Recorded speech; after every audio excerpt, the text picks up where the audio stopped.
kita dapati, otomatis ini dalam Islam, ketika Nabi Musa dan Isa, apa yang kemudian akan diberitahukan? Tentang Allah. Siapa? Tuhan. Jangan Allah. Siapa tuh? Tuhan. Sekarang apa yang kita dapati? Ketika Tuhan diberitakan oleh Musa, Ahad. Ehad lah. Isa juga Ehad. Lalu dalam Islam juga mengenal kata-kata Ahad. Perbedaan keempat kitab ini yang datang, ini perbedaannya nih. Ini konsekuensi logiknya sekarang kita masuk. Injil ditakbirkan oleh penjabaran para ulama daripada hadis Nabi. Injil ini turun secara tam. Arti tam ini langsung penuh dengan segala hukumnya, beda dengan Al-Quran. Taurat juga sama.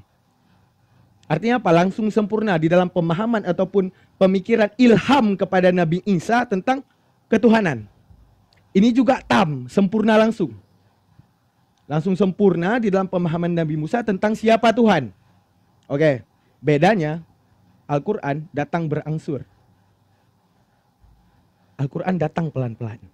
Otomatis ada polemik terbesar. Loh, kenapa Al-Quran datang pelan-pelan? Loh, kenapa ini datang secara sempurna? Menunjukkan bahwa, wahai manusia, ketika Injil ini kudatangkan dengan sempurna memberitahukan siapa Tuhannya Isa dan siapa yang menjadi Tuhan kalian, yang kemudian Isa juga menyembah dan kalian juga menyembah. Menunjukkan apa? Ada sesuatu di balik ini semua yang kemudian berubah. Apa yang kemudian diberitahukan oleh Al-Quran? Bahwa ada Injil dahulu yang memberitahukan tentang Tuhan yang sebenarnya. Lalu ada Taurat yang kemudian memberitakan Tuhan yang sebenarnya. Lalu kenapa Tuhan tidak menjaga Injil dan Taurat? Kan itu pertanyaan. Kenapa Allah mengklaim Al-Quran dijaga? Sekarang gini, akan menjadi polemik manusia dalam konsekuensi logik. Jika Injil ini juga sama seperti Al-Quran, berjalan secara periwayatannya jelas, penulisnya jelas, apapunnya jelas, semuanya jelas, maka ujung-ujungnya Bani Israel tidak akan pernah menerima Nabi Muhammad. Karena apa? Orang kitab orang ini jelas. Begitu juga jika Taurat ini juga perunutannya jelas, penulisnya jelas, semuanya jelas, maka orang nggak akan menerima Al-Quran nanti datang di akhir sejarah. Karena apa? Ini udah jelas kok, ngapain buat ini? Ini udah jelas kok, ngapain terima ini? Maka ujung-ujungnya apa? Pembuktian akal daripada Tuhan.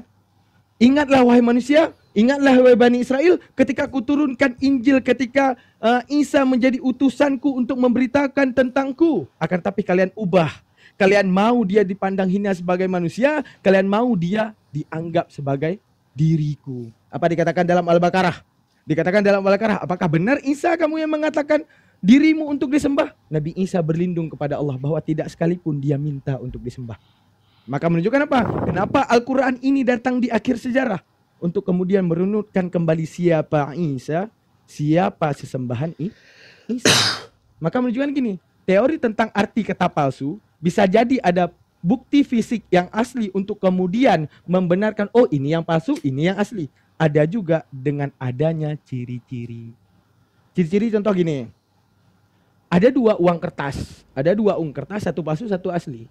Kemudian ketika tidak didapati asli, pasti punya ciri-ciri. Yang palsu pasti kayak gini, pasti kayak gini, pasti kayak gini. Sekarang Al-Quran menceritakan tentang kenabian Isa.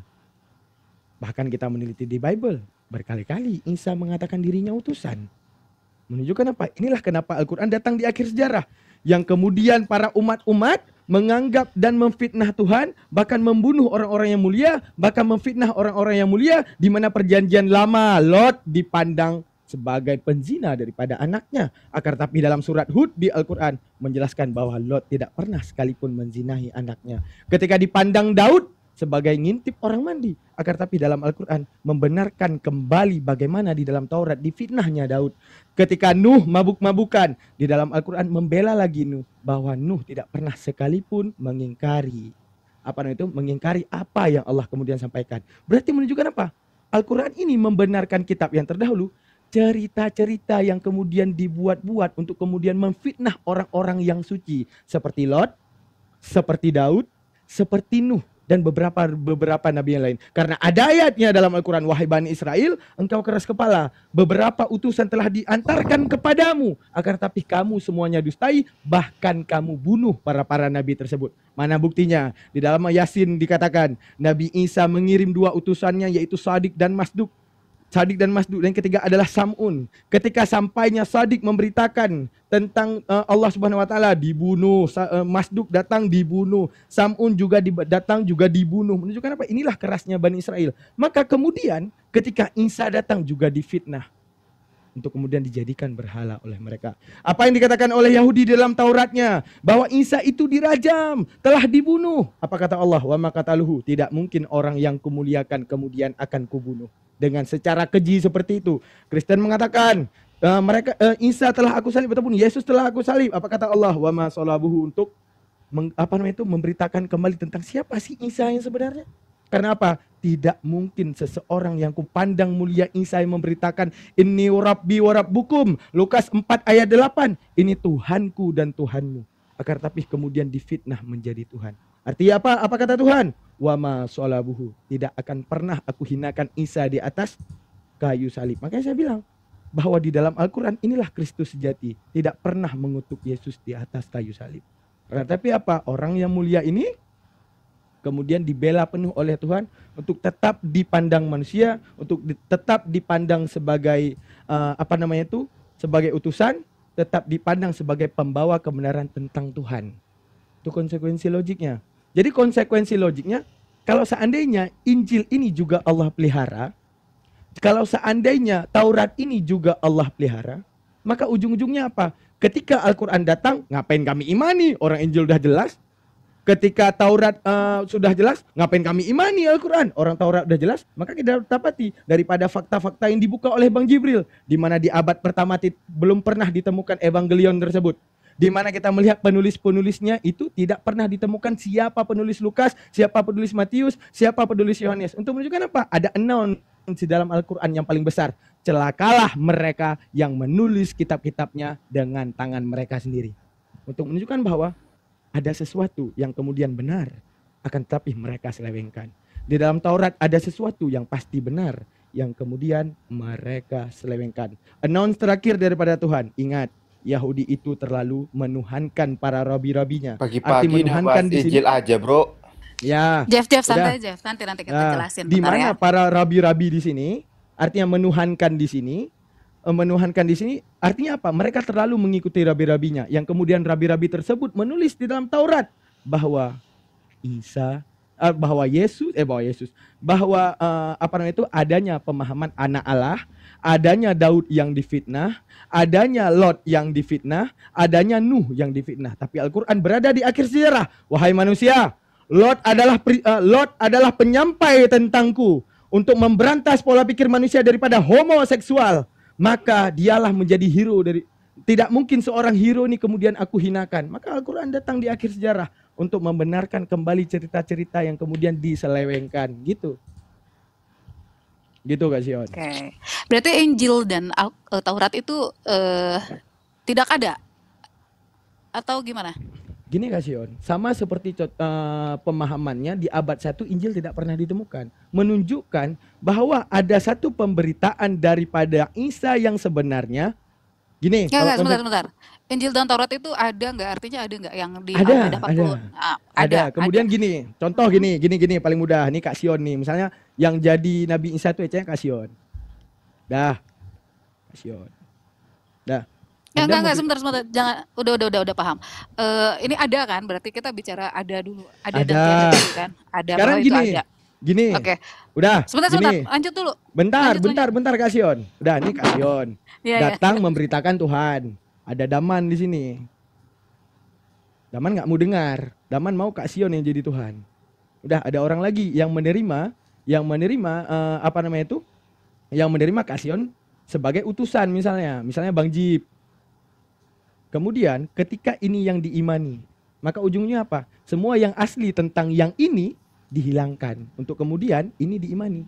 Karena apa? Inilah kerasnya Bani Israel. Ketika mereka ini mau maksudnya, maka yang asli dihilangkan gitu. Oke, terima kasih penjelasannya. Bang Jibril sama Daman bersepakat Injil dan Taurat itu ada? Saya sepakat Taurat dan Injil itu ada. Oke, yang mana? Maunya pakai parameter lah baru enak. Gitu. Iya, kalau asumsi ya repot. Enggak asumsi. Ibaratnya gini, setiap yang namanya agama pasti punya historikalnya masing-masing. Aku gini, aku bantah kamu boleh nggak? Boleh. Selamat pagi, logik dasar Kristen yang setia. Selamat Sebentar. pagi. Pagi bro. Kita bukan lagi Iya, bantah-bantahan, tetapi kita memang sedang menjabarkan gitu kan, bagaimana ini benang merah kita punya orang Kristen, tetapi Bang Jibril dan Bang Daman itu bahwa itu gak ada Sabar kak, benang merah. aku tertarik gitu. gini kak, aku tertarik benang merah gini. Makanya aku bilang pakai parameter ya. Jadi enggak asumsi Sebentar ya. Bang Kristen, Parameter. sebentar, ini lagi udah mulai ke sini nih. Jadi kita coba tanya sekarang bahwa Bang Daman mengatakan itu ada. Saya mau Bang Daman sama Bang Jibril itu bersepakat ada, yang mana? Karena nanti ini akan berlanjut ke Baru tadi saya gimana bilang. nubuatan tentang Nabi Muhammad itu ada di Injil dan Taurat itu yang mana gitu. Karena kan Enggak ada. sebentar Kalau Bang ada Kristen, kita nggak apa-apa. bukan. Sebentar, biar ditunjukkan, karena Bang Jibril mengatakan ini terputus katanya kan itu. Ya udah, artinya Bang Jibril dan Bang Dama juga harus bisa bahwa ini ada sangkut pautnya benang merahnya sampai ke nubuatan Nabi Muhammad itu ada di mana. Nanti kita cari Injil dan Taurat. Kita lanjut dulu ke yang tadi ya, Injil dan Taurat yang yang dikatakan Bang Daman ada gitu ya. Gini, ketika Allah menyiratkan satu di dalam Al-Quran, announce yang paling besar, celakalah mereka yang menulis kitab-kitabnya dengan tangan mereka sendiri. Otomatis orang yang menulis dengan tangan mereka sendiri nggak mau yang asli ada, paham nggak maksudnya? Paham, Contoh, memang nggak boleh. ketika Kak Silakan, Sion silakan. ingin menyelewengkan sesuatu, mungkin yang asli itu ada. Mungkin dong. Mungkin.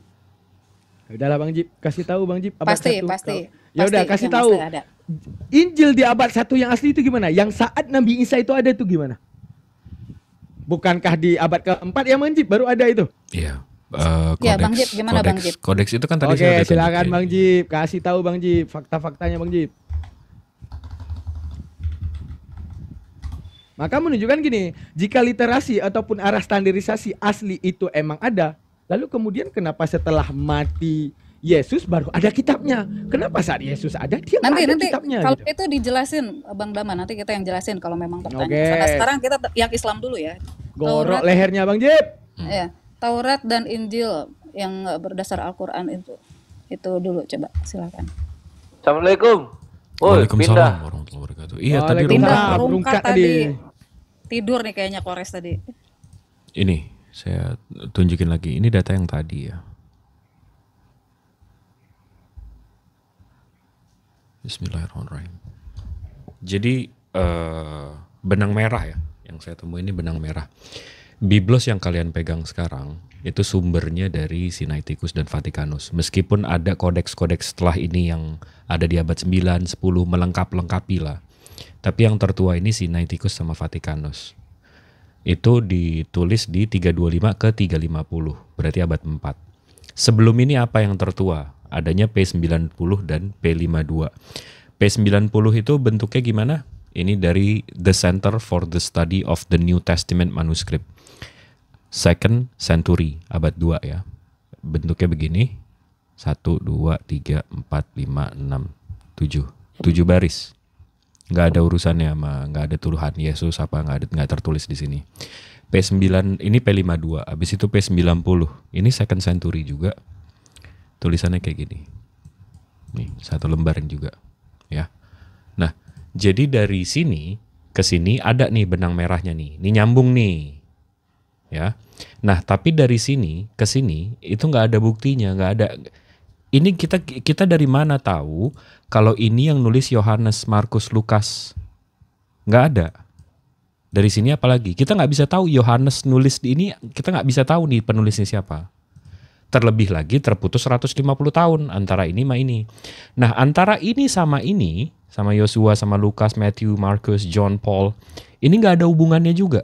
170. Jadi total dari Yehosua sampai ke sini itu 325 tahun. Ini nggak ada benang merah. Jadi benang merah yang kalian pegang itu yang dari sini. Yang dari sini ke sini itu nggak ada hubungannya. Nah, benang merahnya ini yang saya tanya.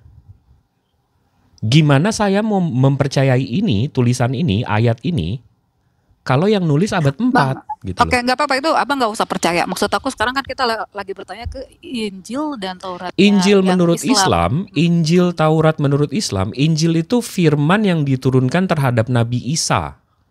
Jadi ditulis nggak ditulis itu nggak relevan. Tapi kami mengimani ada firman Injil diturunkan terhadap Nabi Isa di abad 1 itu, waktu dia hidup. Jadi ada sebetulnya fisiknya atau ada? Firmannya ada diturunkan terhadap Nabi Isa. Tapi apakah Nabi Isa menuliskan? Nggak ada buktinya. Itu Nggak gimana? ada yang tahu. Karena nggak relevan. Kalaupun nggak relevan. Karena pengajarannya Artinya itu untuk Bani Israel, bukan untuk kami juga. Jadi nggak relevan juga gitu. Berarti di Bani Israel pun tidak ada tulisan Nabi Isa yang di Al-Quran ya? Gimana? Nggak ada artinya atau ada? Gimana? Maksudnya? Jadi gini, apa yang disampaikan oleh Nabi Isa itu ada bentuknya nggak sekarang yang diimani oleh Al-Maidah 46 tadi yang diimani oleh teman-teman Islam? Bentuknya tuh gini Kakak Sion. Gimana Ketika tuh? qala inni Abdullahi atani al-kitabi wa ja'alani nabiyya. Artinya apa? Bahwa sesungguhnya kedatangan Nabi Isa itu untuk memberitakan dirinya utusan daripada Tuhan, untuk memberitakan apa itu Tuhan. Maka kemudian apakah itu sedang tidak ada sekarang di internal Islam?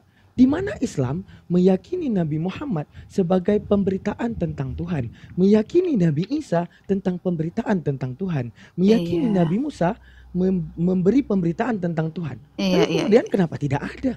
Iya, itu kan di Al-Quran ya Daman dijelaskan bahwa itu ada gitu Injil dan Taurat. Nah, bahwa tadi bersepakat Bang Jibril sama Bang Daman itu Injil dan Taurat itu ada. Nah, artinya kalau ada bisa diperlihatkan nih, oh ini loh Injil dan Taurat yang Al-Quran maksud gitu. Oke. Gimana? Misalnya nih, gini, simak lagi nih. Baru kita bahas konsekuensi logik lagi nih. Soalnya aku mau lihat juga Pembuktiannya gimana. enggak, maksudnya gini, pembuktiannya Nabi enggak kayak Muhammad ini itu enggak. Bentar Kak. harus ada gitu. Bentar. Aku mau gini, pembuktiannya kira-kira Bro Daman bukan pakai gambar-gambar itu enggak? Gini, Kira-kira biar mudah. pakai enggak gini, bentar kok. Kira-kira pakai kayak Bro Jibril ya. Nah, pembuktian bahwa kitab dari Isa itu seperti yang ditunjukkan Bro Jibril ada enggak? Itu maksud Kak Putri Sion. Kalau cuma gambar-gambar sendiri saya pun bisa, Bro. Gini. Ketika sesuatu yang kemudian tidak mau dibenarkan. Artinya gini, ketika sesuatu yang memang ada, karena kita menolak. Datanya dulu bro, baru bro asumsikan biar enak. Bentar. Kalau gitu-gitu nggak enak bro. Ya udah, gini. Coba jawab alasan kenapa Injil Barnabas ditolak. Kenapa?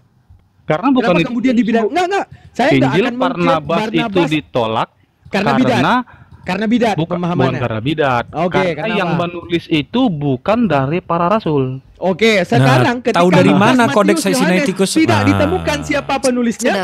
Sudah fokus Itu. makanya. Kasih tahu Bang Jibril, Lukas, Matius, Yohanes tidak ada penulisnya. Sabar. Anda mengatakan bahwa Lukas nggak ada. secara tidak langsung Biblos yang di tangan Anda ini gini, Bang Kristen Setia, Anda mengatakan secara tidak langsung Injil yang ada di tangan Anda, Lukas, Matius, Yohanes, ini yang jelas penulisnya. Oke, fine, kasih tahu Bang Jibril. Silakan. Apa? Kasih tahu Bang Jibril. Jelas penulisnya kata beliau. Kasih tahu. Jelas penulisnya. Tadi udah ditunjukin sih, tapi mungkin ini bentar. Iya, saya tertarik nih Bang Jibril kan mengatakan banyak kitab-kitab tuh yang tadi di beberapa belahan dunia gitu kan. Nah, yang mana sih? Mungkin salah satunya ada yang cocok dengan Al-Quran nggak gitu tuh pengen kita tahu gitu. Sehingga saya mau tahu juga nubuatan tentang Nabi Muhammad itu di mana teman-teman dapat gitu. Ini tadi ya. Ini dari Catholic Identity.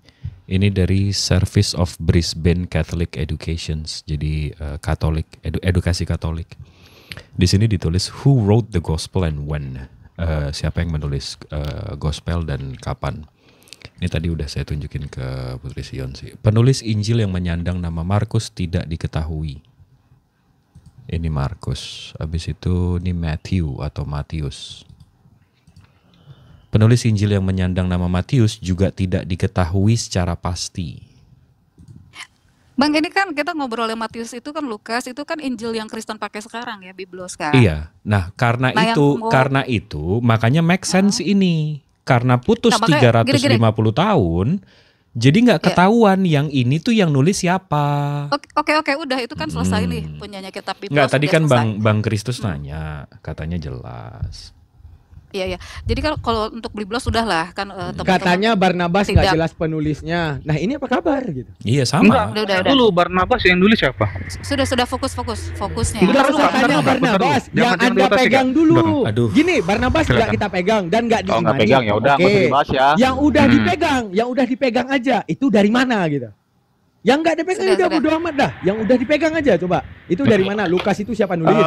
Matius itu siapa nulis? Yohanes itu siapa nulis? Iya, Kan oke, gitu. oke. Tenang bro, tenang. Silakan. Jangan. Jadi gini, tadi Bro Jibril bilang benang Datanya merahnya bro, di mana datanya ya? bro, datanya. Kalau mau ngebaca Iya, kayak sebentar. jangan ini. Tunjukin aja datanya. Gini bro, karena kita bukan kayak kalian. Kita yang disebut namanya tradisi itu ada. Iya mana? Nah, tradisi. Mana? Iya mana? Tradisinya mana? Pasti tertulis dong. Oh, tradisi bentar. Bentar ya, saya buka ya. Pasti nunjukin suksesi kan? Ya memang itu ada. Iya, Tanpa mana? tradisi itu Iya, nggak mana? bisa karena memang pengajaran Silakan, itu Kristen. Iya, disampaikan datanya. Kristen disampaikan Setia, secara verbal. Ya, silakan. Udah Bang Jibril biar disiapkan dulu sama Kristen Setia. Bang Jibril tetap yang tadi ya, aku fokusnya ke Injil dan Al-Qur'an serta nubuatan Nabi Muhammad di mana itu. Nubuatan Nabi Muhammad di mana maksudnya?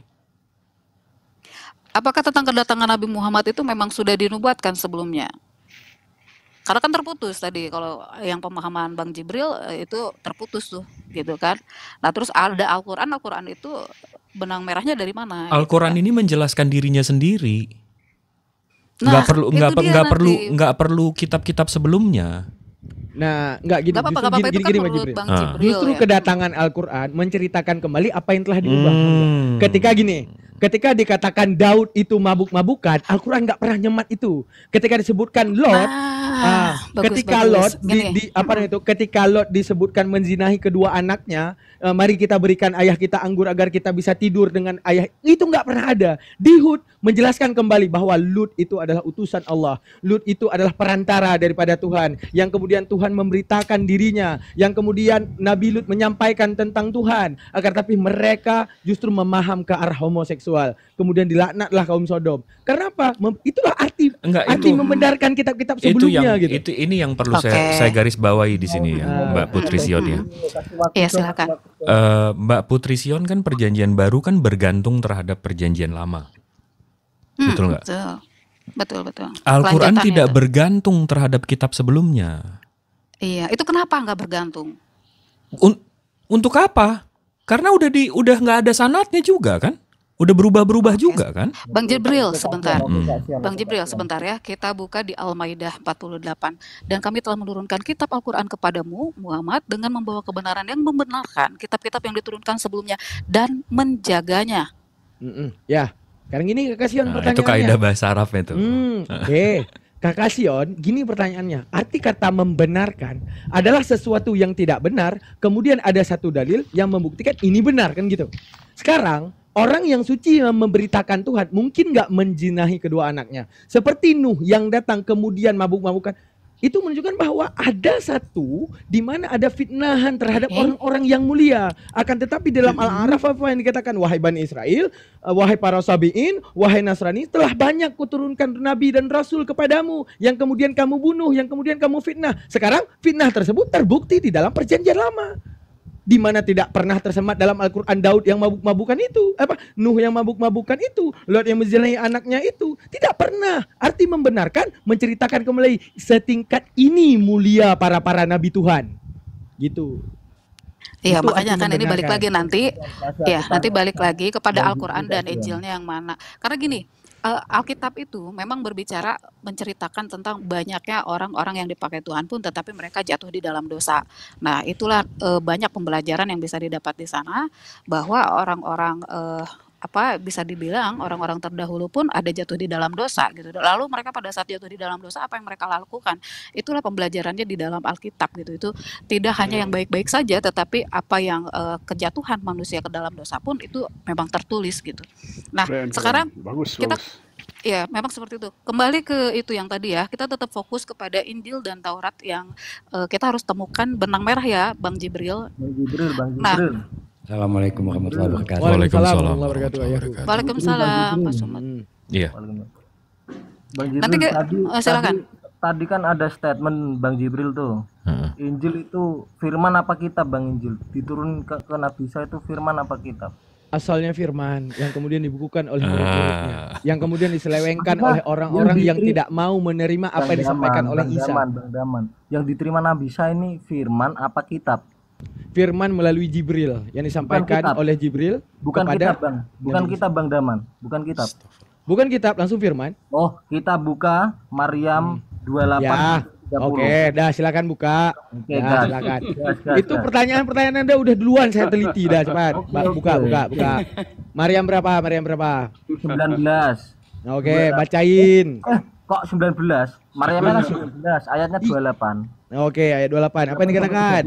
28 sampai 30. Oke. Apa ini 28? Tentang tuduhan Maryam berjat, tapi klimaknya di 30, Bang. Boleh, klimaksnya di 30. Oke, siap. Bacain. Apa yang baca, Bang? Anda yang baca. Kan kamu yang nanya. Aku yang baca. Ya, baca aja kalau ada Bang. Baca. Nanti kalau yang Baca ya. baca ya. Wahai saudara perempuan Harun, dalam kurung ini Maryam, ayahmu bukan seorang buruk perangai dan ibumu bukan seorang perempuan Pezina. pezina. Oke, Ya. terus? Maka dia dalam kurung Maryam menunjuk kepada anak dalam kurung anaknya. Mereka berkata, bagaimana kami akan berbicara dengan anak kecil yang masih dalam ayunan? Terus ini Bang, klimaknya ini Bang. Dia dalam kurung Isa berkata, sesungguhnya aku hamba Allah. Dia memberiku kitab. Ini bukan firman. Ini udah kitab. Oke. Ini. Ya, oke. Sekarang ini pembahasannya. Anda tahu dilalatul lafdi ala mawafaqah yad'unaha dilalatul mutabaqah, tahu enggak? Nah, itu enggak tahu ya? Oke, Gak gini. ngerti Bang, gak ngerti Bang. Ya, oke, saya jelasin. Soal mau dipahami mau enggak itu bodo amat. Itu lebih penting kalau dari saya. Oke, silakan. Ini. Ini. Oke. Ada pembahasan. Setiap orang itu pasti tahu di dalam yang namanya akademisi pasti ada pemahaman makna logat. Ada satu lagi makna tasrihat. Itu kayak mana contohnya? Tahu epistemologi dengan ini enggak? Apa namanya itu? Etimologi. Contoh gini, ya. Contoh ini dulu biar kita tahu ini. Salat secara bahasa artinya doa. Kalau kita pahami salat secara bahasa, maka orang Islam ini nggak perlu 5 waktu. Tinggal doa, ya Allah, ya Allah, ya Allah, ya Allah, udah salat. Itu etimologi. Oke, tinggal ya Allah aja, nggak usah salat. Namun ada yang namanya makna epistemologi. Artinya apa? Salat didahului oleh niat hingga akhirnya diakhiri oleh salam dengan semua runutan 13 rukun. Oke, itu epistemologi. Sekarang gini.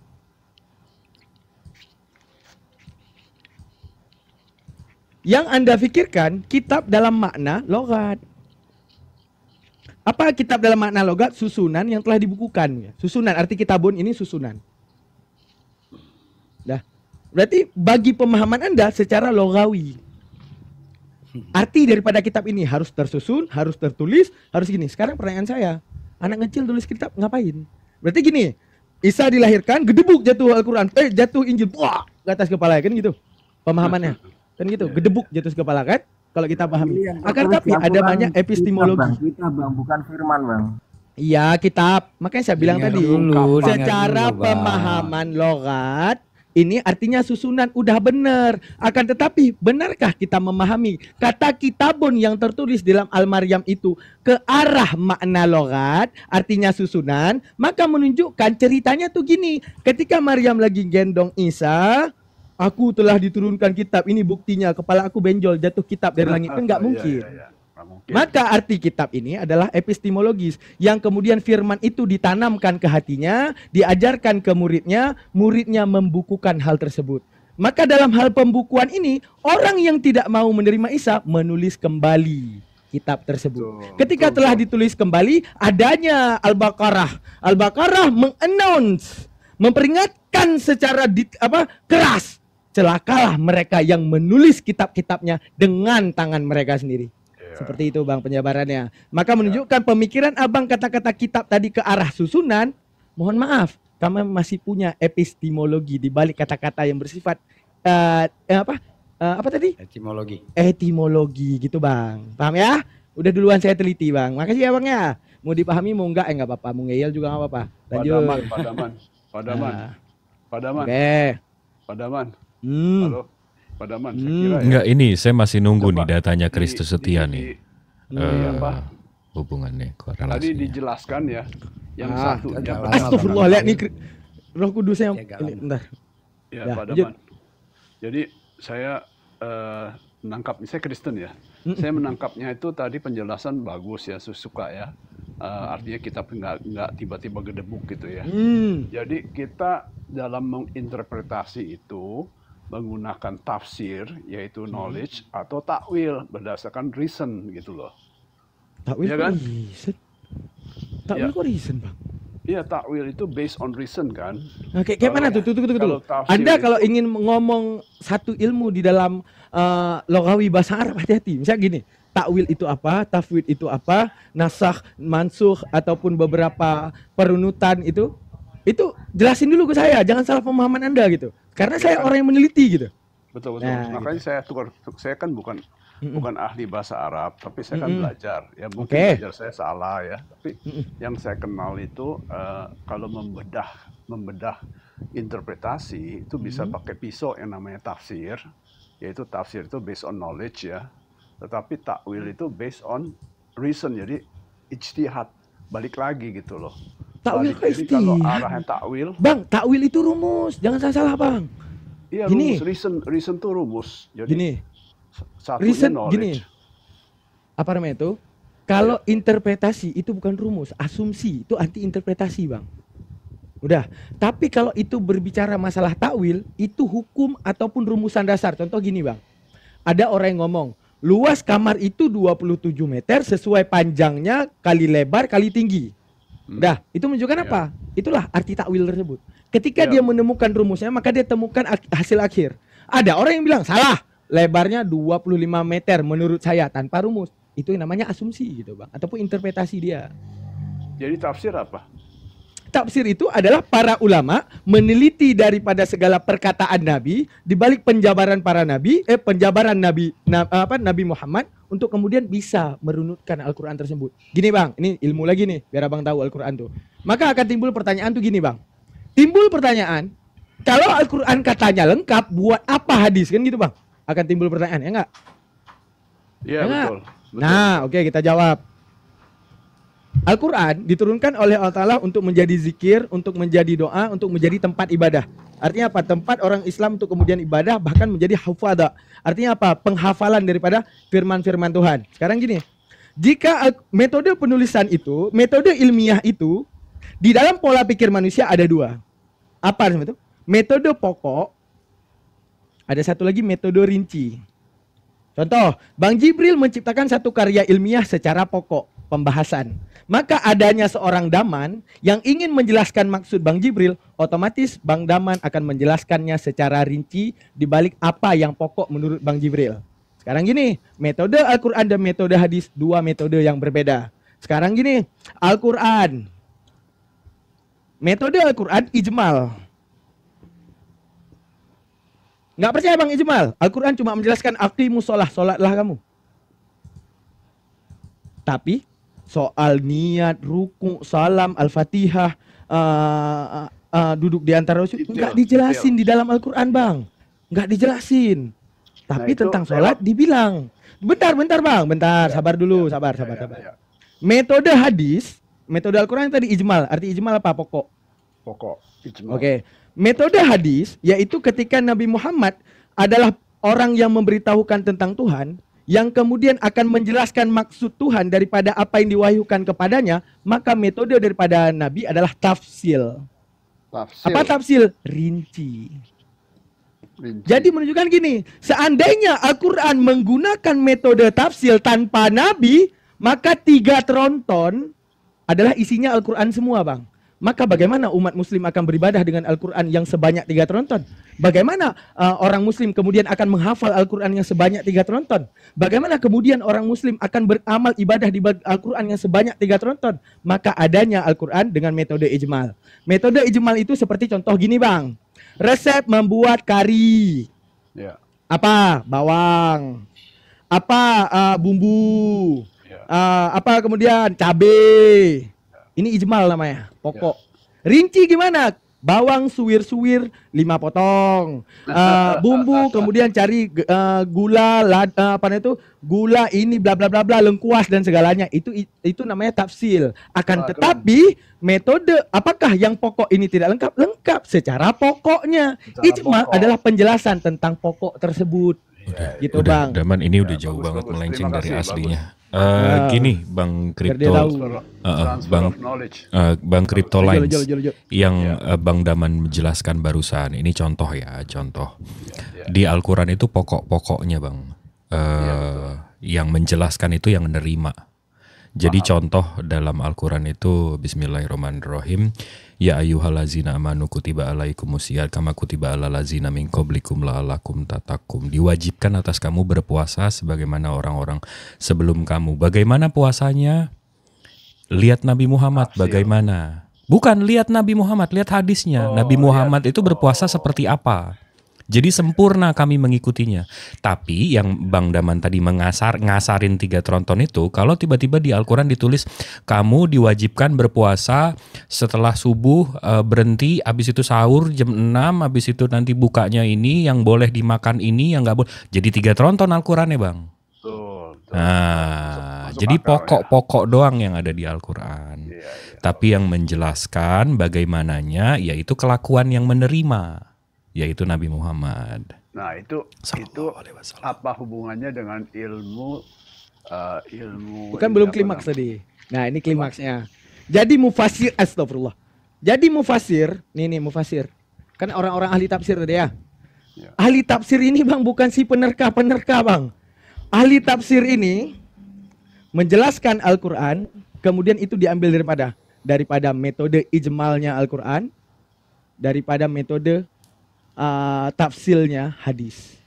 Kemudian baru dirunutkan apa sih maksud Al-Quran. Ada nanti di dalam tafsir itu yang namanya pertama ya, ada ilmu balaghah. Apa balaghah ini? Menceritakan sastranya. Ini makin jauh dari inian kita man. Oh oke. Pokoknya kayak gitulah Bang. Jadi ada metodenya Bang. Ada rumusan yang kemudian menemukan apa maksud daripada Al-Quran. Menunjukkan gini, bahwa si tafsir ini bukan tentang interpretasi, akan tetapi segala apapun yang dijelaskan sesuai rumus Al-Quran gitu Bang. Ada banyak rumus Al-Quran, ini gamblangnya aja, ada balaghah, ada badi, ada bayan, ada ma'ani, ada mantik, ada yang namanya nasakh dan mansuh, ada yang namanya asbabul wurud untuk hadis, ada yang namanya asbabun nuzul untuk Al-Quran, ada yang namanya apa namanya itu? Ada yang namanya untuk meneliti lughah namanya nahu, ada yang meneliti penulisan lughah namanya sharaf. Jadi sesuai keilmuan itu maka kita akan tahu maksud daripada Al-Quran apa. Enggak kemudian kita menerka seperti kata-kata kitab tadi. Kata-kata kitab tadi Al-Quran padahal menjelaskan. Apa namanya itu? Di dalam ilmu lughawi bahasa Arab menjelaskan. Apa itu mana syara, apa itu mana logat. Makna logat arti kitab susunan. Makna syara adalah arti kitab itu apa yang diwahyukan yang kemudian dibukukan. Gitu Bang. Iya. Nah sekarang. Nah lanjut Bang Jib. Gorok lehernya. Kenapa ya? Saya boleh tanya ya, kenapa ada orang bilang ada hadis palsu, hadis yang wah panjang lagi itu nanti saya jelasin lewat sana. Nanti kita Itulah haula wala quwata illa billah itu cuma sama Tuhan gue nggak jelasin nih. Pak, sekarang saya mau tanya ya, kan berarti sebentar kan Pak Crypto. Ini saya cuma mau ngingetin. Pak Crypto jangan kemana-mana, kita belum selesai topik yang awal. Ini nanti kalau mau belajar lebih dalam tentang itu nantilah kayaknya bisa. Ini Bang Kristen Setiani lagi mau jelasin hubungan ini lama kayaknya. Kesini kita lagi masih nunggu nih. Bang Kristen udah apa? Belum siap udah. Kayaknya Bang. Udah. Bahwa ya. Silakan. Teman-teman bisa buka ya. Nanti kita belajar dari tradisi itu dari Alkitab. Tradisi seperti apa nanti teman-teman bisa buka dalam 2 Timotius 2. Itu dijelaskan dengan baik ya. Kan kita lagi mempertanyakan benang merah kitabnya, malah yang iya, benang merah. Sekarang gini Bang, benang merah kitab yang mau kamu pakai parameternya dari kamu atau dari kami? Kalau dari kamu berarti nggak sinkron, Bang. Nggak perlu dibuktikan. Bang, Yang buktikan itu Dumbledore bilang Hogwarts itu ada, saya tinggal di dalamnya. Yang membenarkan adanya Hogwarts itu Dumbledore. Make sense nggak, Bang? Itu di luar topik, Bang. Enggak, ibaratnya tuh gini, Bang. Gini paling mudah. Yang ditanyakan Bang Jibril asal penulisannya. Tiba-tiba Anda bawa penulisan yang udah tertulis. Ngapain? Iya. Asalnya yang ingin ditanyakan gitu. Teman-teman paham maksud tradisi dalam Alkitab itu enggak? Itu dulu. Biar enggak. Iya, ketika Anda bawa 2 Timotius, enggak, bro itu paham bukan enggak? membicarakan Kalau tradisi, bro enggak paham bilang enggak, kalau bro enggak paham bilang enggak paham. Udah Gitu aja, ada bro. gitu. Enggak bilang kalau bro paham jelaskan, kalau enggak paham bilang aja. Oke, sebentar Man, sebentar. Ini kenanya di sini. Ya. 2 Timotius itu ditulis di abad keempat, Bang. Yang saya tanya, seluruh perjanjian baru yang abad 1 mana, yang abad 2 mana, yang abad 3 mana? Sebelum hubungannya yang hubungannya yang abad keempat sama Yesus ini mana ya, gitu loh. Gini yang, Abang kan menanyakan penulis di abad keempat ya. Nah, penulis di abad keempat, ketiga, kedua, dan ke-1 sampai ke zaman para murid itu ada benang merahnya. Itulah yang disebut tradisi verba, dia penyampaian lisan. Oh, jadi menghafal. Bukan, pengajaran itu lisan karena verbal itu artinya menghafal, Bang. Verbal itu artinya disampaikan secara omongan. Ya memang benar. Tidak, jadi menghafal bukan gitu. Bukan menghafal, bukan menghafal. Jadi apa tuh namanya? Tapi iman timbul karena pendengaran akan firman Tuhan. Makanya pada saat itu tradisi yang digambarkan atau yang memang dijelaskan itu adalah pengajaran itu disampaikan secara lisan, Bang. Belum ada kitab. Paham ya? Maka saya tanya tadi, Bros, paham tradisi enggak? Jadi menghafal ya. Tunggu, sebentar dong. Jadi Bros itu paham tradisi enggak? Jangan panjang lebar kali penting sama dan tapi dia enggak tahu. Kalau enggak tahu ya bilang, kita jelaskan. Tapi kalau paham arti atau makna atau penjelasan tentang tradisi yang teman-teman jelaskan, ini angan-angan sama cita-cita lagi nih, Bang. Angan-angan sama cita-cita lagi nih. Justru gini, Bang. Abang tadi kan saya bilang, Abang gini, Bang. Tunjukin, Abang bilang tunggu. Kita tunggu, nggak ada yang ditunjukin nih sekarang, malah angan-angan hafal.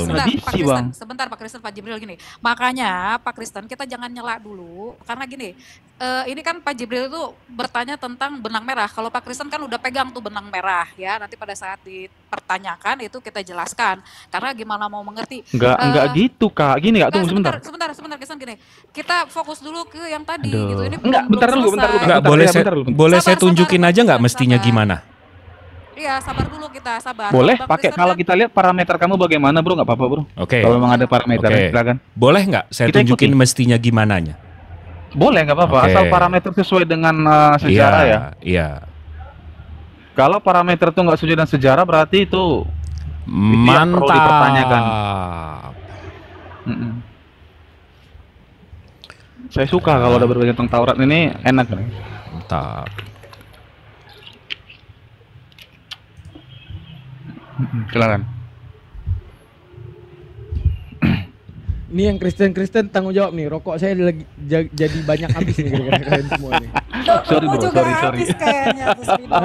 Pengen ngerokok aja terus gitu. Aku nggak ngerokok lah bro. Nih. Karena gini kalau kita mikir itu emang ngerokok banget tuh. Aman. Ayah kirim. Ya. Wah, diracuni anaknya nih. Aduh mantap. Nanti Bang Daman bantuin saya baca ya, karena nanti dikira tipu-tipu lagi. Nih, ya. Nanti kita ke carbon datingnya. Kita akan sampai ke carbon datingnya, jadi tenang ya. Di sini ada The Uthmanic Manuscript. Ini Quran of Uthman at Tazak Samarkand, Uzbekistan from 2nd century of Hijrah. 2nd century of Hijrah ini berapa? Ini yang first. First itu berarti 610, 615 ke 710, 715. The extant folios contain more than 99% text of Al-Quran. Jadi ini di abad 1 Hijriah. Ini kita buka aja ya. Ini Qurannya. Nah yang ini Quran of Uthman, Turki, Islamic Art Museum, Istanbul, Turki, 1st century of Hijrah juga. Ini begini. Habis itu, ini ada 6 kopi Al-Qurannya. Ini didapat dari mana sih? Ini kan udah dikitabkan. Atau ini Utsman punya. Yang lain gimana? Ini ada Quran of Ali bin Abu Thalib. Kita buka juga. Ini Al-Qurannya. Habis itu, ini didapat dari mana sih?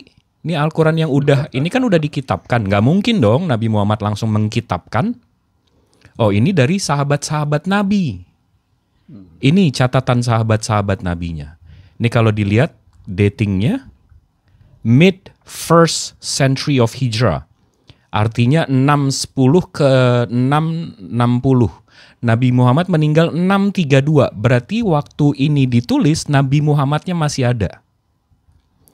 Ini dari mana? Ini mungkin kamu tipu-tipu. Ini itu. Kita ke carbon datingnya. Ini listed of date Quranic text from first 200 Hijriah. Ini kita ke carbon datingnya ya. Carbon dating. Nah, carbon datingnya. Ini ada rumusan carbon datingnya. Habis itu ini Excel-nya. Ini chartnya.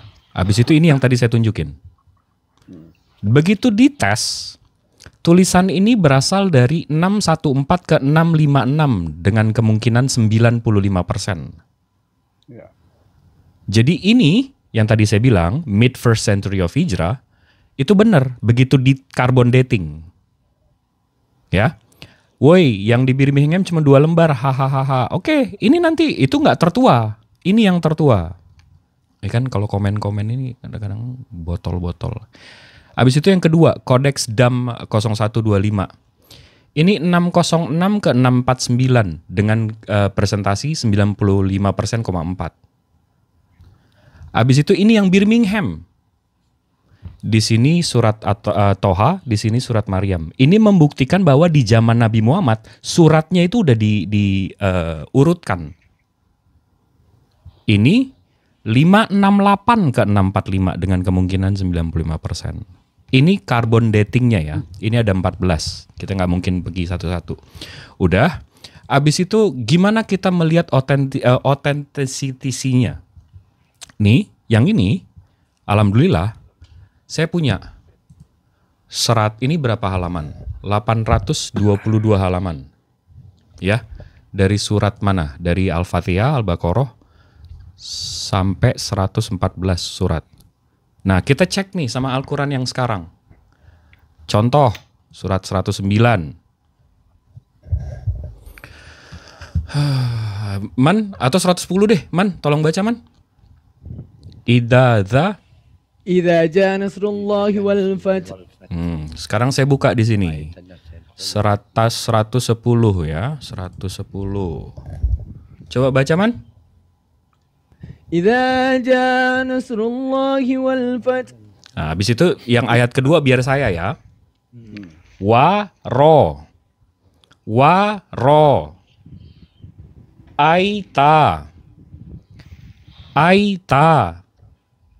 Nas. Persis 14 abad. Ini di luar hafalan ya, ini yang tertulis. Dan jelas carbon datingnya itu satu zaman dengan Rasulullah, penerimanya, si penerima. Nah, maksud saya, bisa nggak ini yang tadi nih, yang abang pegang, ke Kodeks Sinaiticus di abad 4, ini mana buktinya? Mana hubungannya? Kalau hafal-hafal doang, gimana itu kita? Gimana itu? Coba silakan Putri Sion atau Bang Kristus Setia atau siapa yang mau menjelaskan? Iya, hidup cuma sekali, bertuhan cuma sekali, dapat kitab cuma sekali. Tiba-tiba mati salah kitab, salah Tuhan. Aduh, kasihan. Yang penting perbuatannya. Nah ya, yang penting Waduh. Iya dong, kalau saya kagum ya sama Bang. Ya, pengetahuannya hebat ya, pelajarannya. Saya rasanya iri, pengen bisa begitu. Asyhadu Bang. Saya ajarin semua. Gimana. Nah, ini keren nih. Ini kalau Anda mau lari ke hafalan ya. Nah, kita punya juga hafalan. Ini saya tunjukin ya. Nih, Bang, kalau mau hafalan, mau lari ke hafalan nih. Abang mudah-mudahan saya translate aja deh ya. Ini salah satu penghafal Quran yang hafiz, yang hafal Al-Quran. Quite literally a miracle. And before I show you a closer look at it, let me tell you a bit about it. Ini kamera depan sama kamera belakang sama ya, mukanya sama aja, sama kayak saya. This piece of paper is known as an ijaza, and it's basically what a scholar of Islam Dia jelasin ini namanya ijazah. gives his student of knowledge once they've memorized the entire Quran back to front with excellence to the point where they make no mistakes whatsoever. And the reason why this is a miracle is because Allah said from the very beginning, 1,400 years ago in the Quran, Inna nahnu nazzalna. Dia nanti jelasin. His name when they've memorized the Quran. And Nah, jadi dijelasin, ini nama dia nanti, habis itu ini nama gurunya. Habis itu gurunya itu belajar dari mana? Sanatnya. Siapa belajar dari siapa? Siapa belajar dari siapa? Nanti dia tunjukin. They're ready to get an ijazah. And everything else you see here is just the chain of narration that goes all the way back. Nah, jadi semua ini itu narasinya dari siapa, dari siapa, dari siapa, dari siapa. Nah, yang warna merah ini penghubungnya. Nah, nanti dia baca. And itu belum lagi saya ceritakan the bagaimana link pembukuan Al-Quran. between the next person in the chain. Apa So nggak merinding-merinding? this student studied from my sheikh, who studied from another sheikh, who studied from another sheikh, all the way back for 1,400 years. Ke If you siapa? look here towards the end of the chain, you can see An Abi Hurairah, the great Abi companion Hurairah. of the Prophet. Abi Hurairah itu sahabat. Abi Hurairah itu belajar dari siapa? Salam, who got his ijazah from the great companion Ubay ibn Ka'b, Ubay bin Ka'ab, itu sahabat Nabi juga. who got his ijazah from none other than Rasulullah Muhammad sallallahu alaihi wasallam. Sampai Rasulullah sallallahu alaihi wasallam. Jadi Al-Qur'annya itu dari sang penerimanya, si penerimanya. Nah, maksud saya balik lagi nih ke sini. Ya, yang ini gimana nih? Silahkan Bang. Nah, ada satu namanya benang merah.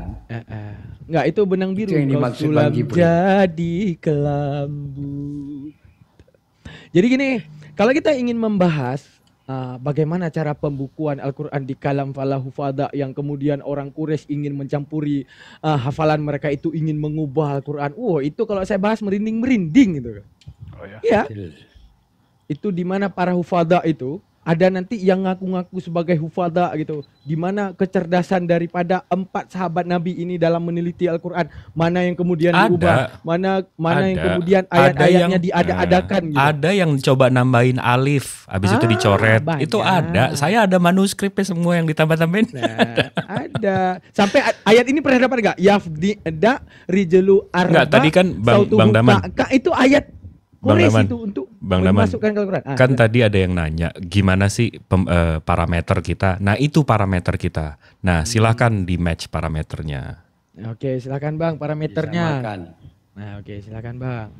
Kalau parameter kita beda dengan teman-teman ya. Oke, silakan. Gimana Bang parameternya? Terlepas dari teman-teman itu terima atau tidak, itu terserah kembali ke teman-teman. Parameter kita memang jelas, itu pengajaran lisan, itu yang paling utama, disampaikan turun-temurun. Nah, bukan berbicara melulu tentang hanya yang tertulis, tidak. Tetapi yang tertulis itu harus mengacu kepada yang disampaikan secara lisan. Makanya Rasul Petrus sudah menjelaskan dalam surat Galatia untuk membenarkan tentang kitab itu. Ini datanya mana nih Bang? Ini angan-angan aja nih Bang. Ini angan-angan cita-cita nih. Abang mau kita percaya kalau ada penghafal, ada inian. Makanya tadi saya tanya Abang. Tadi kayaknya Abang ngomong saya enggak potong lah. Saya dengarkan berapa menit, kamu ngomong saya enggak potong. Ya udah Bang Jib, kali ini kita dengar. Mau kayak manapun dengar. Iya, jadi gini. Bahwa tinggal ke kamar mandi. Kita udah bilang tradisi itu udah jelas.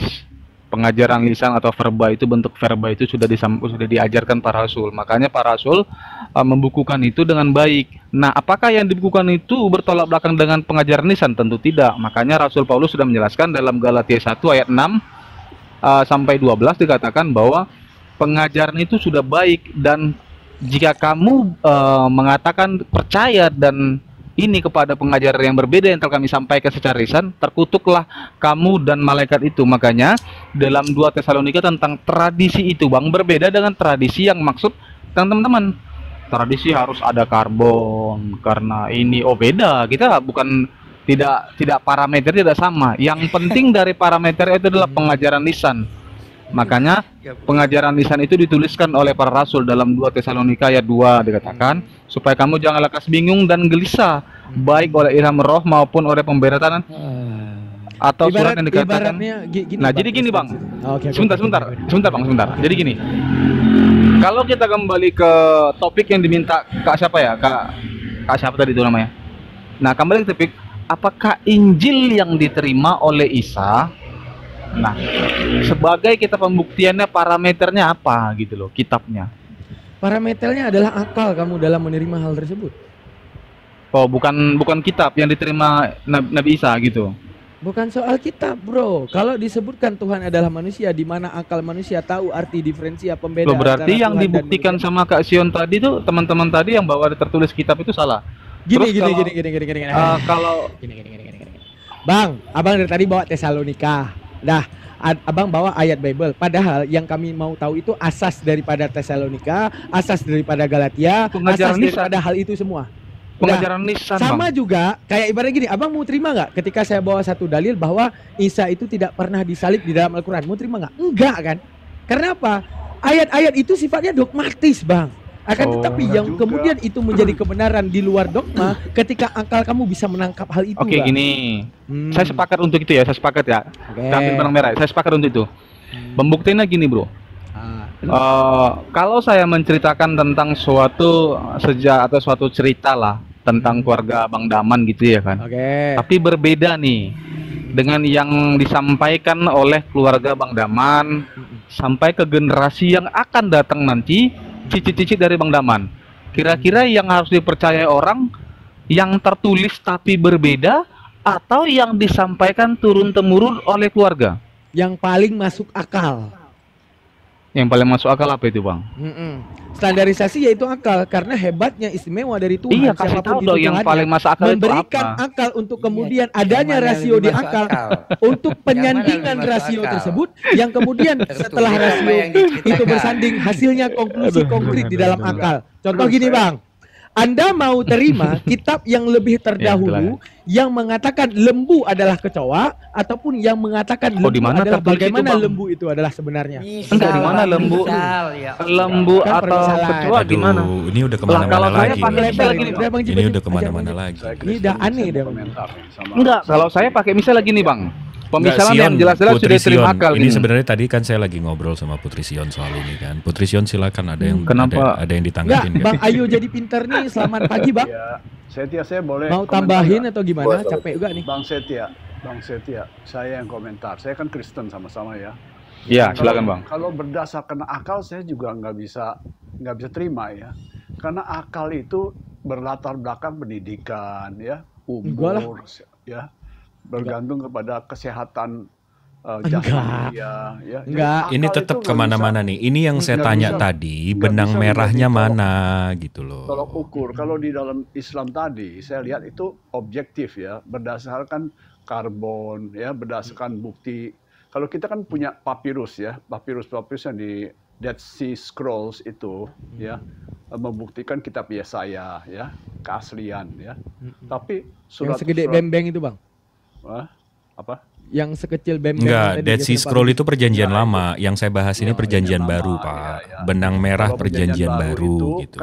Kan surat-suratnya ada yang asli kan, surat-surat si Paulus itu kan ada di sini. Enggak ada, Pak. Enggak ada. Di naskah Laut Merah itu enggak ada perjanjian baru, Pak. Bukan naskah Laut Merah. Kalau itu papirus di Laut Mati itu enggak ada perjanjian baru di situ, Pak. Ya, perjanjian baru. Ada nggak teks aslinya disimpan di Vatikan? Nggak ada. Betul. Sampai ke Vatikan pun, kita ke Library Vatikan pun, Pak. Ini sekarang saya bisa tunjukin nih. Ya. Oke, borok lagi Bang Jip. Vatikanus. Pagi-pagi ngajak bunuh diri aja nih. Vatikanus pun itu abad 4, Bapakku sayang. Terus? Iya, sampai di Vatikan pun nggak ada, Pak. Jadi perjanjian baru yang perjanjian baru, Pak. Salinan yang lengkap itu di abad keempat. Yang saya tanyakan dari tadi, itu mana bukti benang merahnya dari yang abad keempat ini ke abad 1 gitu loh. Jadi Nah, kalau Bang ayo ajak Peter ini minimal jujur gitu. Silakan Bang. Ya, ya saya jelasin pertama sejarah transmisi Kristen itu begini ya. Yeshua ini waktu mengangkat murid-muridnya, murid-murid itu belum tahu posisi Yeshua ini siapa ya. Hanya karena charming, karena hanya takjub dengan penampilannya dan tutur katanya, mereka akhirnya mau jadi murid.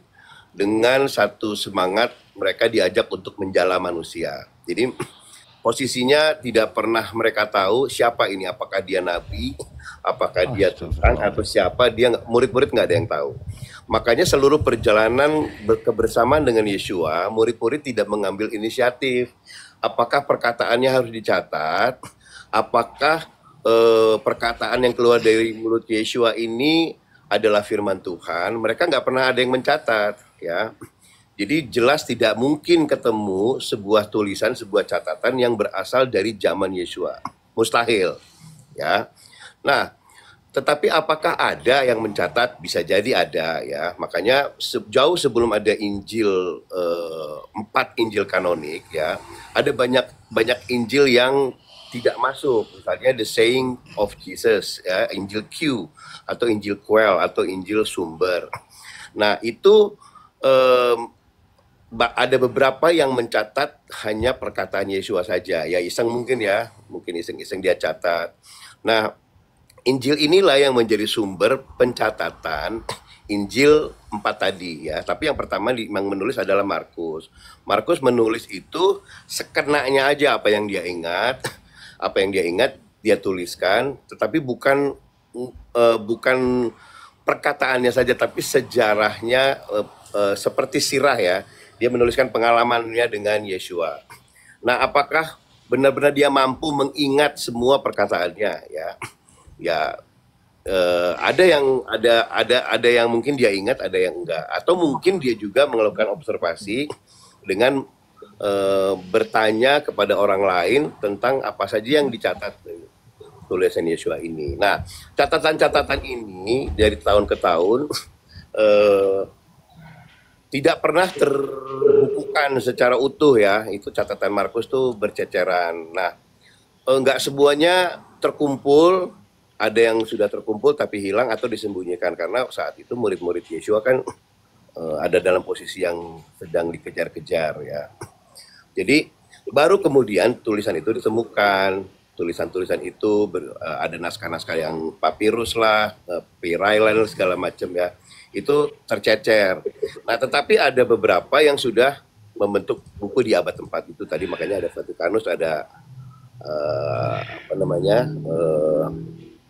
Vatikanus dan apa satu lagi lupa saya. Nah, itu yang dianggap lengkap. Tapi sumbernya dari mana gitu? Sumbernya dari mana? Tentu mereka melakukan pencarian tulisan-tulisan berceceran tadi. Gitu. Nah, mungkin tulisan yang utuhnya pun sudah hilang atau belum ditemukan.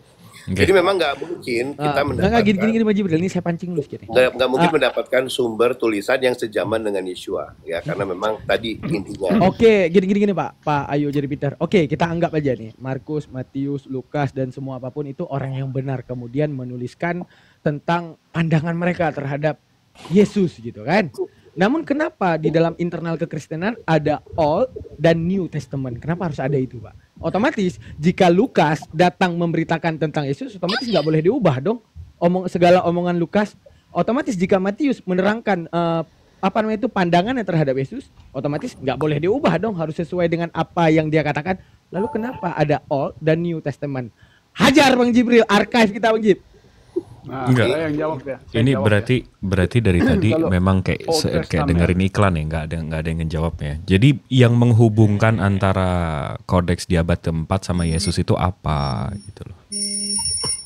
Itu yang saya tadi bilang ya, bahwa catatan-catatan itu kan tadinya terpisah ya. Catatan Lukas itu yang catatan Yohanes itu paling akhir ya, Lukas. Nah, Lukas itu seolah membereskan pasal-pasal yang hilang dari tulisan Markus dan Matius ya. Lukas itu lebih lengkap karena sumber primer dari Lukas itu lebih lengkap ya. Lukas itu menceritakan kisah dari Bang, tapi nggak ada buktinya itu Lukas murid Yesus yang nulis karena Yes, udah Lukas 300. memang bukan murid Yesus, Jibril. Lukas bukan murid Yesus. Iya, maksudnya Lukas yang hidup sejaman sama Yesus. Karena tulisan yang terakhir itu ditulis. Memang tidak sejaman dengan Yesus. Nah, itu. Makanya sebentar Jibril ya, sebentar ya.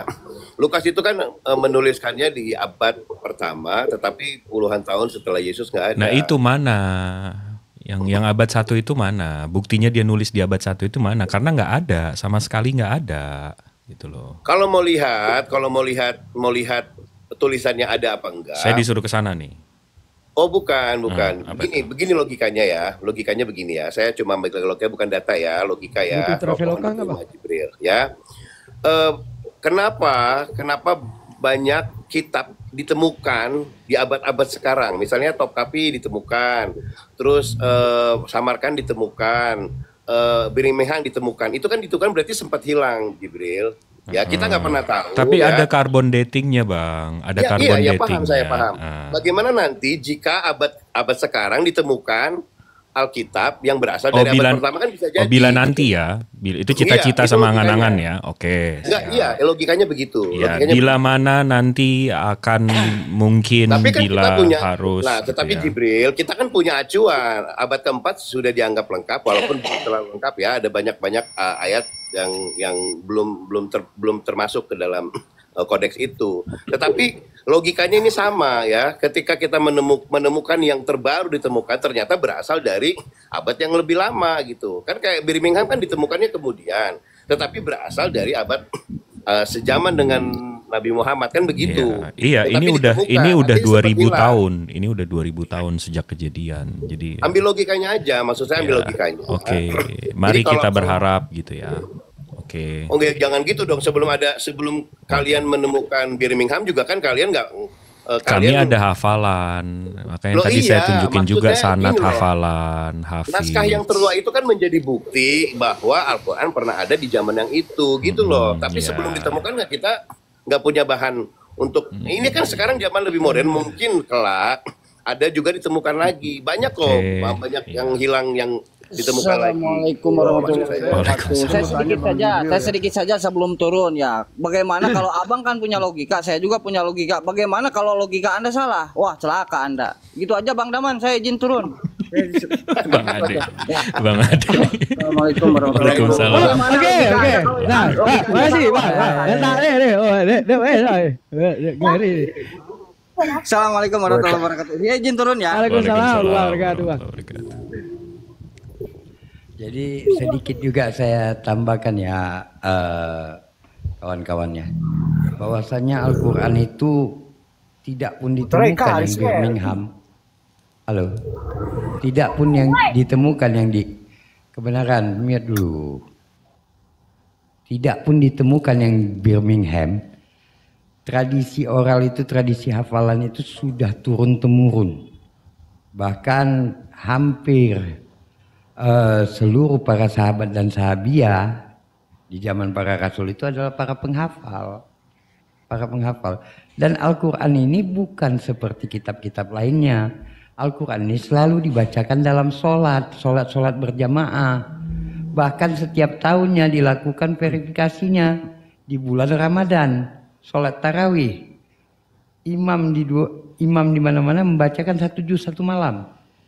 Artinya orang yang di belakangnya itu menyimak dan memperhatikan itu, tidak boleh ada kesalahan. Tidak pernah kita dengar bahwasannya ada di satu masjid yang dibacakan, imamnya bacakan, yang di belakang tidak tahu apa yang dibacakan. Dalam arti kata Al-Qurannya berbeda, tidak pernah kita dengar. Bang Jibril, saya mau tanya ya. Yuk, iya gimana? Sebelum itu Bang, sebelum tuh. Dengan penjelasan saya udah paham ya bahwa tidak ada perintah menulis. Persoalannya kan itu. Jadi jangan harap boro-boro dihafal ya. Itu gini. Nggak ada. Karena narasi menghafal itu tadi saudara seiman Abang yang bilang, oh ada tradisi menghafal. Gitu. Nah, sekarang itu kalau perjanjian lama begitu. Nah saya jawab dulu tadi soal perjanjian lama dan perjanjian baru ya. Perjanjian lama dan perjanjian baru itu dijadikan satu. Sebenarnya perjanjian lama, kenapa disebut perjanjian lama? Karena memuat perjanjian Tuhan dengan bangsa Israel yang telah digagalkan oleh Tuhan menurut Yeremia 31, 31, 33. Nah, perjanjian baru adalah bentuk perjanjian yang baru antara Tuhan dengan umat Israel. Ini ada di dalam perjanjian baru, maksudnya begitu. Nah, perjanjian lama itu kita gunakan sebagai cerminan bahwa persoalan di perjanjian baru itu semua udah dinubuatkan di perjanjian lama. Tetapi perjanjian lama, kitab perjanjian lama itu tidak lagi digunakan sebagai acuan, begitu maksudnya ya. Okay. Bukan dirubah-rubah. Itu secara tidak langsung itu Bang gini, Anda mengatakan Tuhan ambigu gitu. Nah, jadi umat kayaknya ini ibaratnya tuh gini, umat perjanjian lama kayak nggak pas deh. Saya punya argumen harus sederhana. Harus perjanjian baru nih gitu. Saya punya argumen yang sederhana. Kalau saya beli tanah kan ada akte jual beli ya. Udah, saya punya tanah nih, ya, perjanjian lama nih si hukum Taurat dan kitab para nabi nih, akte pertama. Kemudian saya mati, terus anak saya rubah kan, namanya bukan nama saya kan, perubahan, dan kemudian ada perluasan tetangganya, dia beli tanahnya dipertambah lagi, ya tanah yang saya wariskan ditambah lagi sama anak saya, ya kan, bangunannya dirubah, ya kan, ada akte-akte lagi kan, ada peta-petanya ya. Nah itu seperti Injil itu. Jadi Injil ya, perjanjian baru tanpa perjanjian lama itu nggak bisa ada kemana arahnya. Kalau ngomong Daud kan diceritakan di perjanjian lama kan.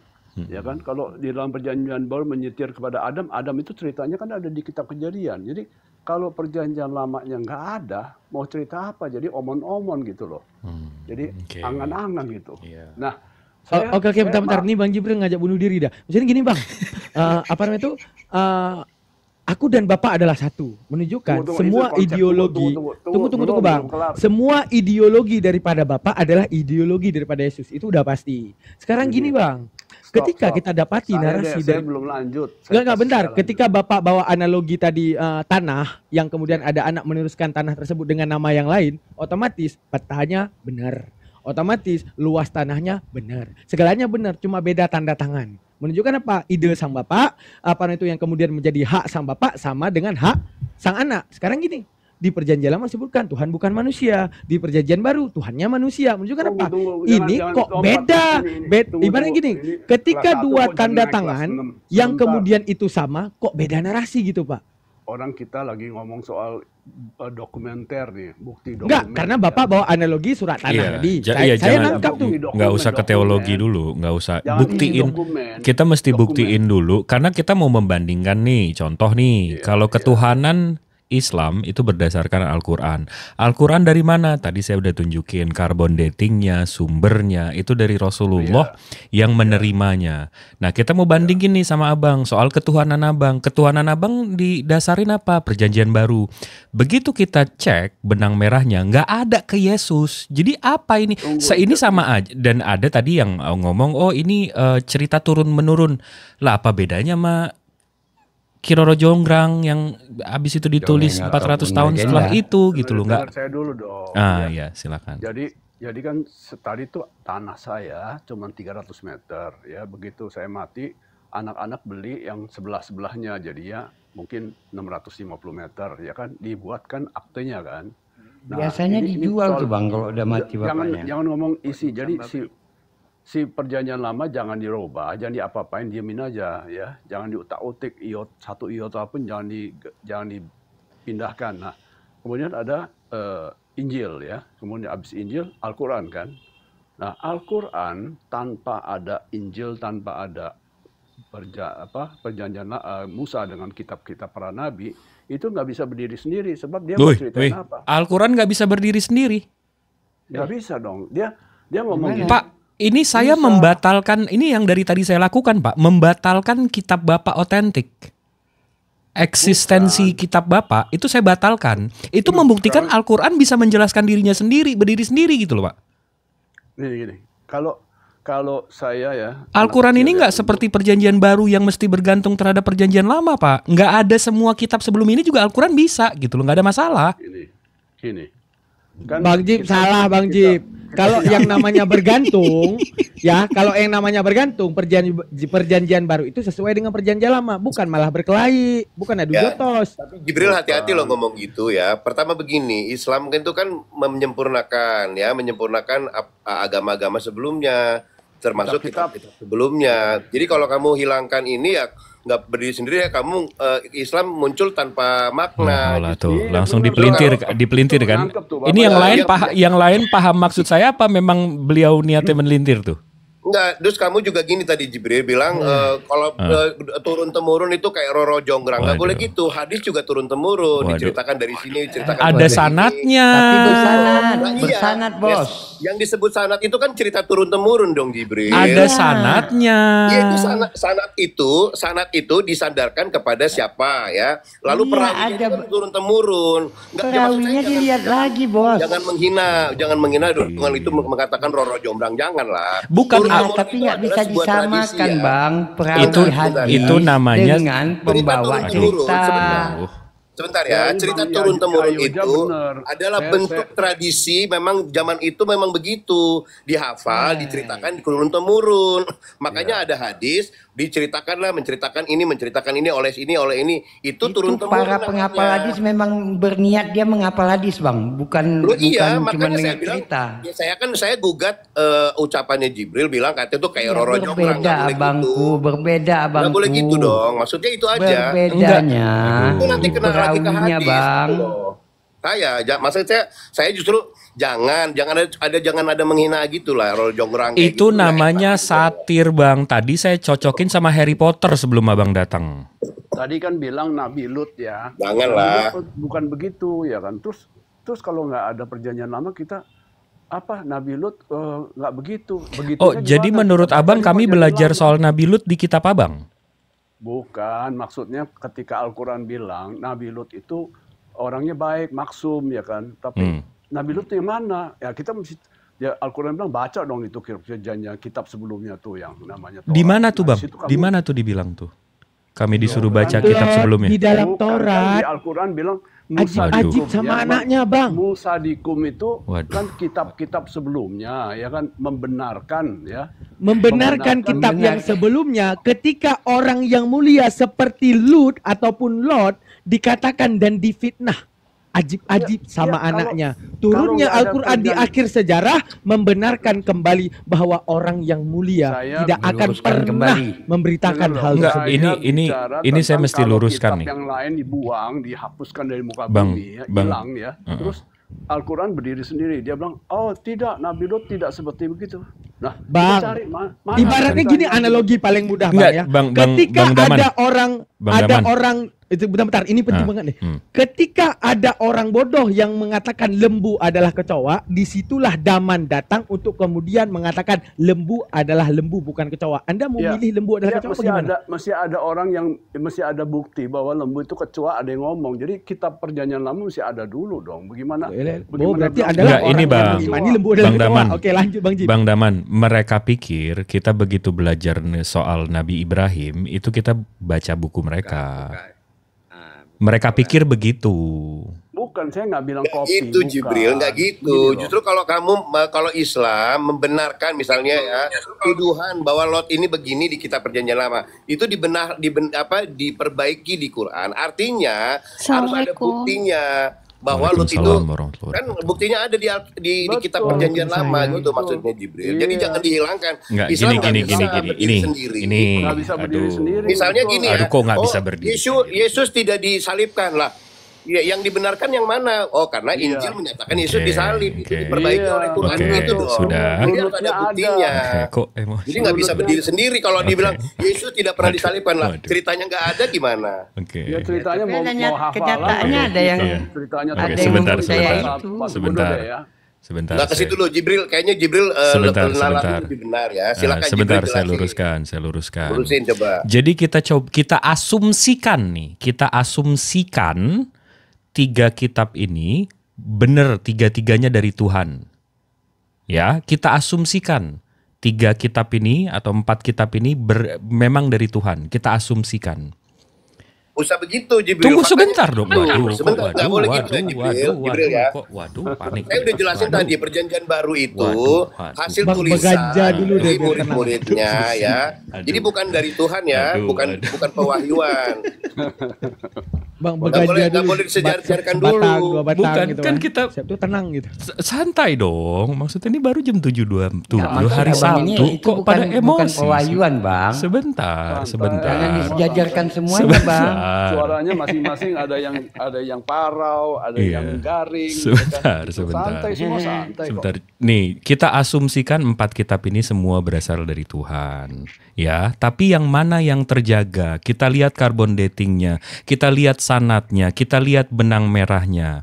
Dari yang saya pelajari, kalian udah satukan Taurat, Zabur, Injil. Kalian udah satukan jadi Biblos yang kalian pegang sekarang.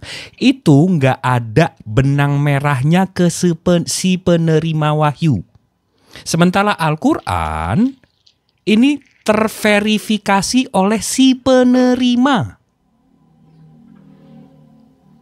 Sampai sini paham ya? Paham. Jadi Saya mana tanggapi yang saya aja. mau percaya?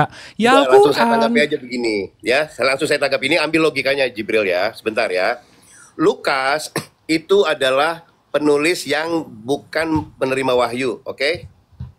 Setuju nggak? Oke. Setuju nggak? Setuju. Lukas Setuju. menuliskan dari kepalanya berdasarkan observasinya dia terhadap tulisan-tulisan yang sebelumnya telah ada. Setuju. Ya, ada tulisan-tulisan ada tuh apa? Apakah firman Tuhan? Belum tentu ya. Belum, Tulisan-tulisan betul. orang lain. Betul. Itu Tetapi hadis kalau di ajaib. kami. Ya, tetapi ajaib ya, tulisan Lukas tuh ada loh di Quran ya. Tulisannya mirip di surat Maryam itu kisah tentang Zakaria yang sampai bisu, lalu kisah kelahiran Isa itu mirip dengan tulisan Lukas.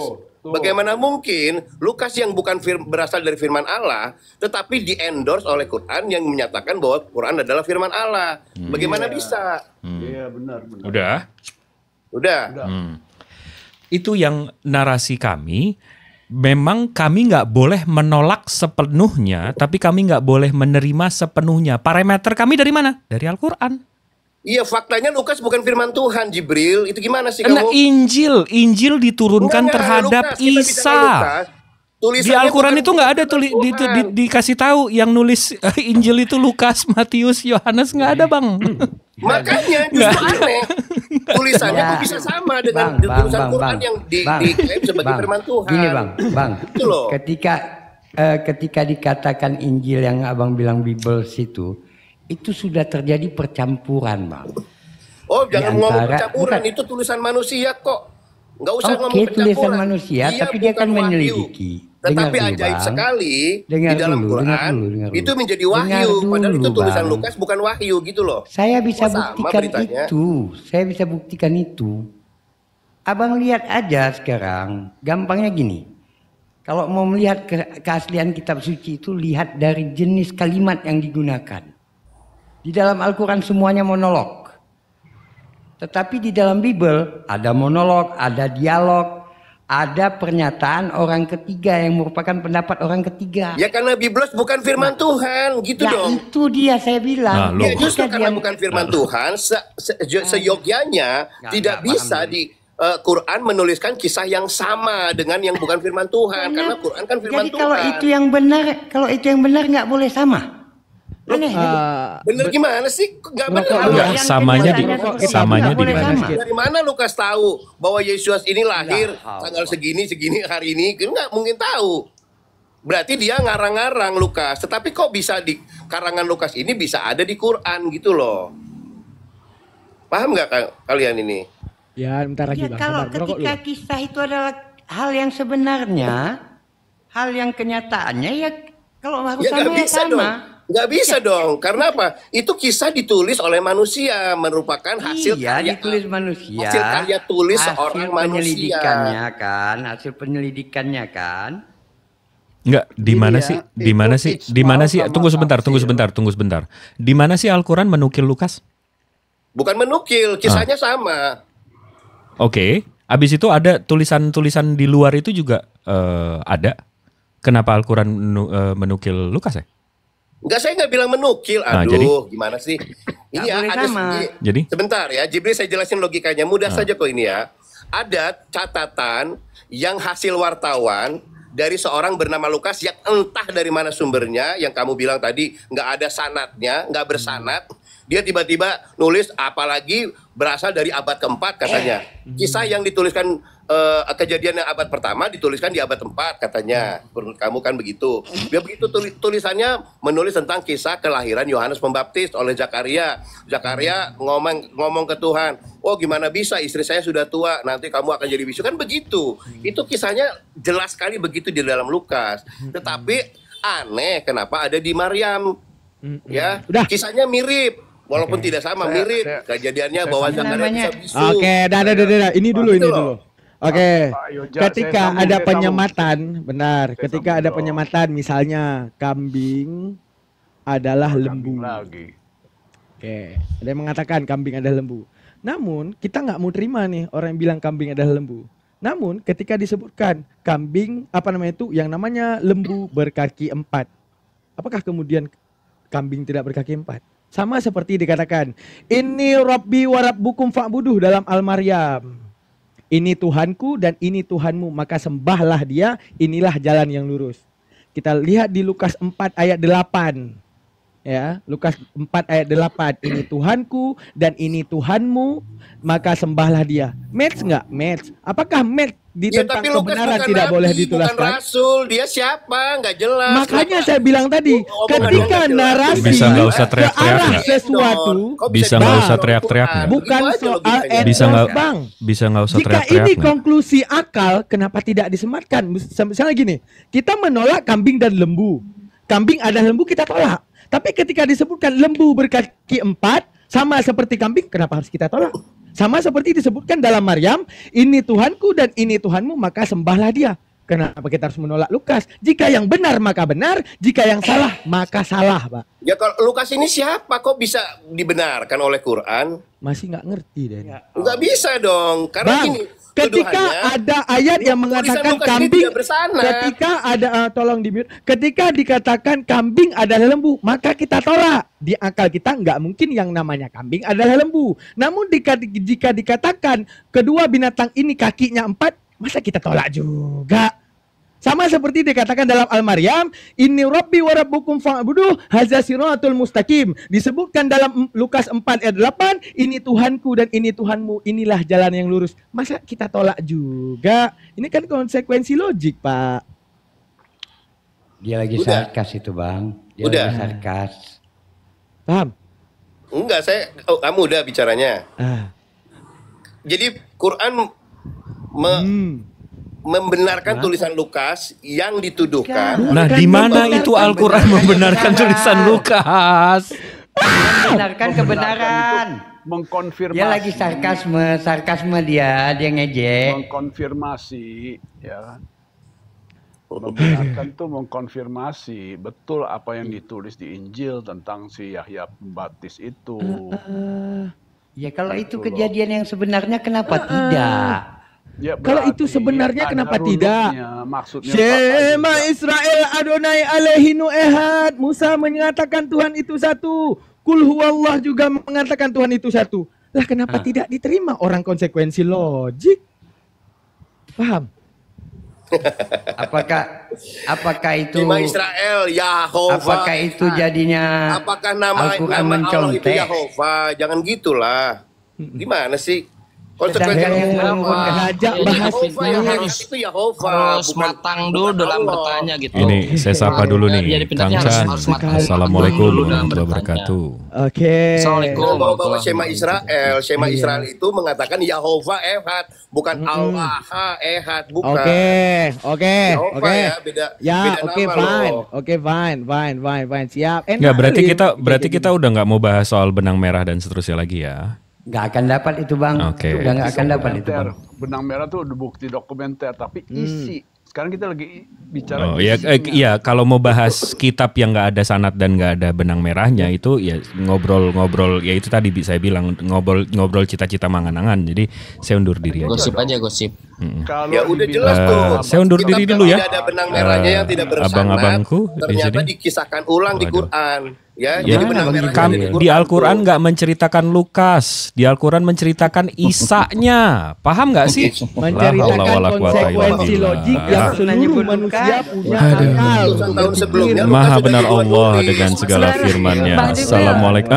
Bang Jibril mau kemana? Udah jam 7, belum tidur. Enggak, tadi Sion soal benang merah nggak ada respon sama sekali, jadi ini juga. Jadi, coba respon dulu dong. Kau sulam jadi kelambu gitu. Respon. Udahlah nanti boleh kita lanjut lagi lah kalau Bang Jibril sekarang kepotong. Enggak, Ya kalau Mas Jibrilnya turun, saya turun juga ya. Lu.